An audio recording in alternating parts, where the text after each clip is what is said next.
Hello friends, ओम श्री गणेशाय नमः। जय श्री कृष्ण। आप सभी का स्वागत है आपके अपने यूट्यूब चैनल पर।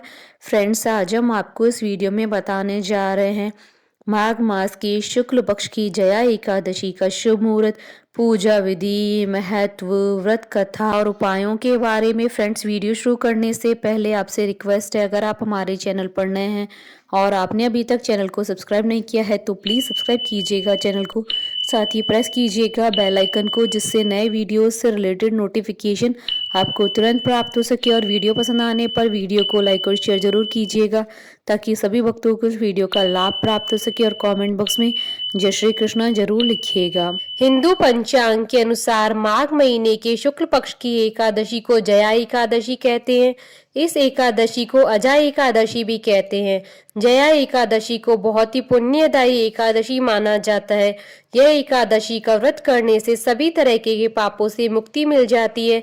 शास्त्रों के अनुसार इस एकादशी का व्रत करने से मनुष्य को भूत प्रेत पिशाच से मुक्ति मिल जाती है। मान्यता के अनुसार जो कोई भक्त जया एकादशी की व्रत का पालन सच्ची श्रद्धा के साथ करता है, उसे पुण्य की प्राप्ति होती है। इस दिन भगवान विष्णु का पूजन करने से सभी प्रकार के दोषों से मुक्ति मिलती है।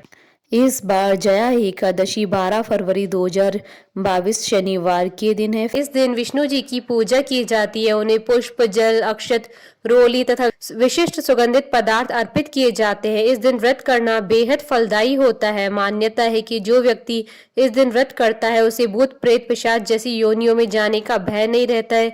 इससे व्यक्ति को उसके सभी कष्टों से मुक्ति मिल जाती है। हिंदू धर्म ग्रंथों में इसका महत्व बहुत अधिक बताया गया है। इसका उल्लेख भव्योत्तर पुराण और पद्म पुराण में भगवान कृष्ण और राजा युधिष्ठिर के बीच बातचीत के रूप में मौजूद है। इस दिन दान पुण्य का बहुत अधिक महत्व है। इस दिन जो व्यक्ति दान करता है वो कई गुण अर्जित करता है। जया एकादशी की पुण्य के कारण मनुष्य सभी पापों से मुक्त होकर जीवन के हर एक क्षेत्र में विजय प्राप्त करता है और मोक्ष का अधिकारी हो जाता है। भगवत पुराण में बताया गया है कि जो मनुष्य समस्त भौतिक तथा सांसारिक सुख प्राप्त करना चाहते हैं, उन्हें जया एकादशी का व्रत अवश्य करना चाहिए। फ्रेंड्स, अब आइए जानते हैं जया एकादशी के शुभ मुहूर्त के बारे में। हिंदू पंचांग के अनुसार इस साल जया एकादशी 12 फरवरी 2022 शनिवार के दिन है। माघ शुक्ल एकादशी तिथि प्रारंभ होगी 11 फरवरी 2022 को दोपहर 1:52 पर और माघ शुक्ल एकादशी तिथि का समापन होगा 12 फरवरी 2022 को शाम 4:27 पर। व्रत पारण का समय रहेगा 13 फरवरी 2022 को सुबह 7:05 से सुबह 9:19 तक। हरिवासर समाप्ति का समय रहेगा 13 फरवरी 2022 को शाम 6:42 पर। फ्रेंड्स, अब आइए जानते हैं जया एकादशी की पूजन विधि के बारे में। जया एकादशी व्रत के लिए उपासक को व्रत से पूर्व दशमी के दिन ही एक ही समय सात्विक भोजन ग्रहण करना चाहिए। व्रती को संयमित और ब्रह्मचर्य का पालन करना चाहिए। प्रातः काल स्नान के बाद व्रत का संकल्प लेकर धूप, दीप, फल और पंचामृत आदि अर्पित करके भगवान विष्णु की श्री कृष्ण अवतार की पूजा करनी चाहिए। रात्रि में जागरण कर श्री हरि के नाम के भजन करने चाहिए। द्वादशी के दिन किसी जरूरतमंद व्यक्ति या ब्राह्मण को भोजन कराकर दान दक्षिणा देकर व्रत का पारण करना चाहिए। जया एकादशी व्रत कथा। धर्मराज युधिष्ठिर बोले, हे भगवान, आप स्वदेज, अंडज, उद्दिज और जरायुज चारों प्रकार के जीवों की उत्पन्न और पालन तथा नाश करने वाले हैं। अब आप कृपा करके माघ शुक्ल एकादशी का वर्णन कीजिए। इसका क्या नाम है, इसके व्रत की क्या विधि है और इसमें कौन से देवता का पूजन किया जाता है। श्री कृष्ण कहने लगे कि हे राजन, इस एकादशी का नाम जया एकादशी है। इसका व्रत करने से मनुष्य ब्रह्म हत्या आदि पापों से छूटकर मोक्ष को प्राप्त होता है तथा इसके प्रभाव से भूत पिशाच आदि योनियों से मुक्त हो जाता है। इस व्रत को विधि पूर्वक करना चाहिए। अब मैं तुमसे पद्म पुराण में वर्णित इसकी महिमा की एक कथा सुनाता हूँ। देवराज इंद्र स्वर्ग में राज करते थे और अन्य सब देवगण सुख पूर्वक स्वर्ग में रहते थे। एक समय इंद्र अपनी इच्छा अनुसार नंदन वन में अप्सराओं के साथ विहार कर रहे थे और गंधर्व गान कर रहे थे। उन गंधर्वों में प्रसिद्ध पुष्पदंत तथा उसकी कन्या पुष्पवती और चित्रसेन तथा उसकी स्त्री मालिनी भी उपस्थित थे। साथ ही मालिनी का पुत्र पुष्पवान और उसका पुत्र माल्यवान भी उपस्थित थे। पुष्पवती गंधर्व कन्या माल्यवान को देखकर उस पर मोहित हो गई और माल्यवान पर काम बाण चलाने लगी। उसने अपने रूप लावण्य और हाव भाव से माल्यवान को वश में कर लिया। हे राजन, वह पुष्पवती अत्यंत सुंदर थी। अब वे इंद्र को प्रसन्न करने के लिए गान करने लगे, परंतु परस्पर मोहित हो जाने के कारण उनका चित्त भ्रमित हो गया था।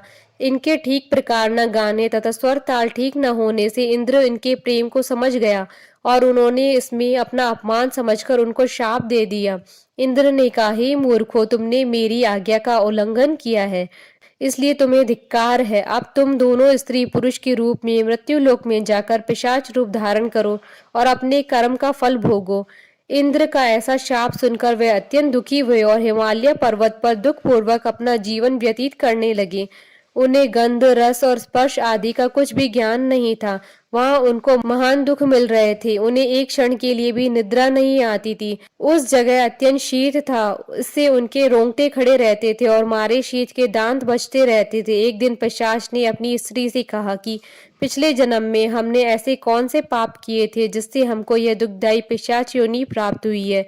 इस पिशाच योनि से तो नरक के दुख सहना ही उत्तम है, अतः हमें अब किसी प्रकार पाप नहीं करना चाहिए। इस प्रकार विचार करते हुए वे अपने दिन व्यतीत कर रहे थे। देव योग से तभी माघ मास में शुक्ल पक्ष की जया नामक एकादशी आई।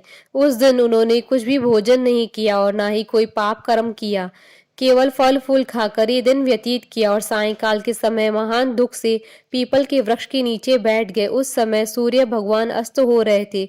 उस रात को अत्यंत ठंड थी, इस कारण वे दोनों शीत के मारे अति दुखित होकर मृतक के समान पड़े रहे।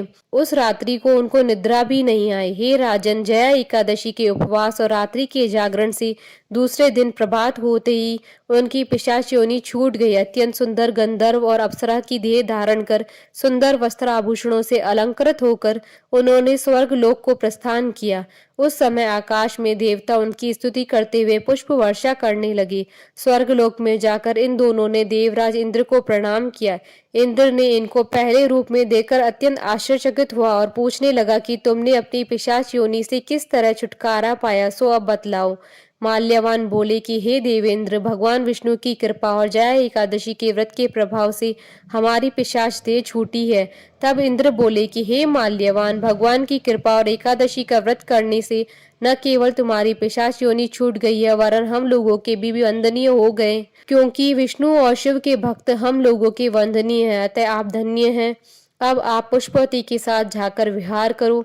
श्री कृष्ण कहने लगे कि हे राजा युधिष्ठिर, इस जया एकादशी के व्रत से बुरी योनि छूट जाती है। जिस मनुष्य ने इस एकादशी का व्रत किया है उसने मानो सब यज्ञ, जप, दान आदि कर लिए।